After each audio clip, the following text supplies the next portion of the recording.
Let's take a look at the first declension noun forms on page 2-6. In the top paradigm, we have a feminine noun, hemera. In front of each one of these forms of the word, we have the form of the definite article, the. Look at the singular nominative. There's the definite article, he, and the word hemera, the day. Both the definite article and the noun hemera are feminine singular nominative. Now let's look at the singular genitive. The singular genitive of the definite article in the feminine gender is the word tes. And the feminine singular genitive of the word hemera is hemeras. So we have tes hemeras. Even though the definite article has an eta vowel before the sigma, and the word hemera has an alpha vowel before the sigma, they still agree with each other in gender, number, and case. Look at the singular dative. There's the singular dative of the feminine definite article, te, followed by the feminine singular dative of the word hemera, hemera with an iota subscript, te hemera. The singular accusative is tein hemeron. The plural nominative is hai hemerai. The plural genitive is ton hemeron.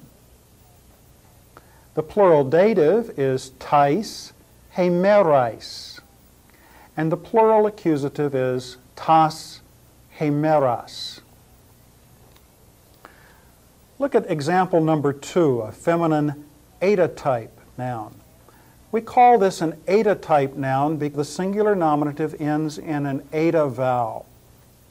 In paradigm 1, we call hemera an alpha type noun because the singular nominative ends in an alpha. Now let's look at the eta type noun, he arche, the beginning. The nominative is just that, he arche. The genitive is tes arches. The singular dative is te arche. And the singular accusative, tein archein. In the plural nominative is hai archai. The plural genitive is ton archon. And the plural dative, tais archais. And the plural accusative, tas archas. Now turn over to page 2-8, and we see the second declension noun forms. We'll look first at a masculine word, the word logos. Again, notice that the definite article is in front of each one of these forms.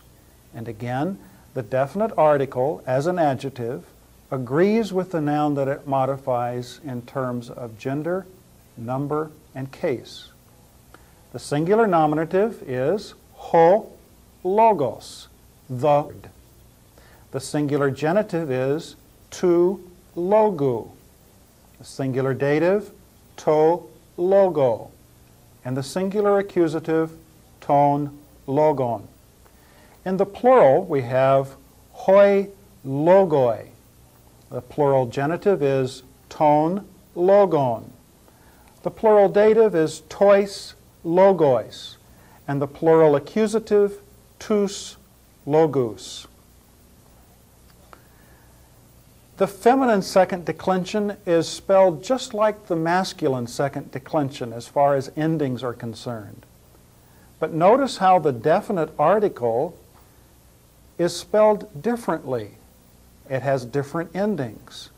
However, the definite article is still agreeing with the noun that it's modifying in terms of gender, number, and case. The singular nominative is he hodos, meaning the way, or the road, the path, the journey. The singular genitive is tes hodu. The singular dative, te hodo. The singular accusative, tain hodon. In the plural, the nominative is hai hodoi. The plural genitive, ton on. The plural dative, tais hodois. And the plural accusative, tas hodus. Turn the page to 2-9, and we see a neuter example, to semeon, the sign or the miracle. The singular nominative is just that, to semeon. Now remember we said that in the neuter the nominative and accusative are always identical. Go down and look at the accusative and you'll see the same word, to semeon. The singular genitive is tu semeu, and the singular dative is to semeo. In the plural, the nominative and the accusative would be ta semea. The plural genitive is ton semeon, and the plural dative is tois semeoi.